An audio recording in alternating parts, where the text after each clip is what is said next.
इस साल अहोई अष्टमी का व्रत रविवार को रखा जाएगा। इस दिन महिलाएं निर्जला व्रत रखकर शाम को तारों की छांव में व्रत को खोलती हैं।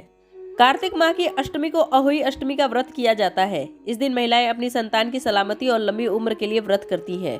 पूरे दिन निर्जला रहकर शाम को तारों को देखकर व्रत को खोलती हैं। व्रत रखते समय अहोई माता की पूजा की जाती है और उनकी कथा पढ़ी जाती है। शाम को अहोई माता की कथा पढ़ने और बच्चों को सुनाने के बाद तारे देखकर व्रत खोला जाता है।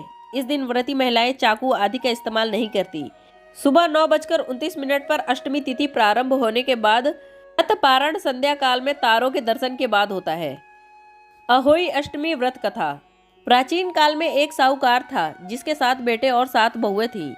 इसी साहूकार की एक बेटी भी थी जो दीपावली के अवसर पर अपने ससुराल से मायके आई थी। दीपावली पर जब घर को लीपने के लिए 7 बहुएं मिट्टी लाने जंगल गई तो ननद भी उनके साथ जंगल की ओर चल पड़ी। साहूकार की बेटी जहां से मिट्टी ले आ रही थी उसी स्थान पर स्याहू अपने बेटों के साथ रहती थी। खोदते हुए गलती से साहूकार की बेटी ने खुरपी से स्याहू का एक बच्चा मर गया। स्याहू इस पर क्रोधित होकर बोली, मैं तुम्हारी कोख बांधूंगी। स्याहू की यह बात सुनकर साहूकार की बेटी अपनी 7 भाभियों से एक एक करके विनती करती है कि वह उसके बदले अपनी कोख बांध ले। सबसे छोटी भाभी ननद के बदले अपनी कोख बांधने के लिए तैयार हो जाती है। इसके बाद छोटी भाभी के जो भी बच्चे थे वह सभी 7 दिन बाद मर जाते हैं। 7 पुत्रों की इस प्रकार मृत्यु होने के बाद पंडित को बुलाकर इसका कारण पूछा। पंडित ने सुरही गाय की सेवा करने की सलाह दी। सुरही सेवा से प्रसन्न होती है और उसे स्याहू के पास ले जाती है। रास्ते में थककर दोनों आराम करने लगते हैं। अचानक साहूकार की छोटी बहू की नजर एक ओर जाती है। वह देखती है कि एक सांप गरुड़ पंखनी के बच्चे को डसने जा रहा है और वह सांप को मार देती है। इतने में गरुड़ पक्षी वहां आ जाता है और खून बिखरा हुआ देखकर उसे लगता है कि छोटी बहू ने उसके बच्चे को मार दिया है। इस पर वह छोटी बहू को चोंच मारना शुरू कर देती है। छोटी बहू इस पर कहती है कि उसने तो उसके बच्चे की जान बचाई है। गरुड़ पक्षी इस पर खुश हो जाती है और सुरही सहित उन्हें स्याहू के पास पहुंचा देती है। स्याहू छोटी बहू की सेवा से प्रसन्न होकर उसे 7 पुत्र और 7 बहुएं होने का आशीर्वाद देती है। स्याहू के आशीर्वाद से छोटी बहू का घर पुत्र और पुत्र की वधुओं से हरा भरा हो जाता है।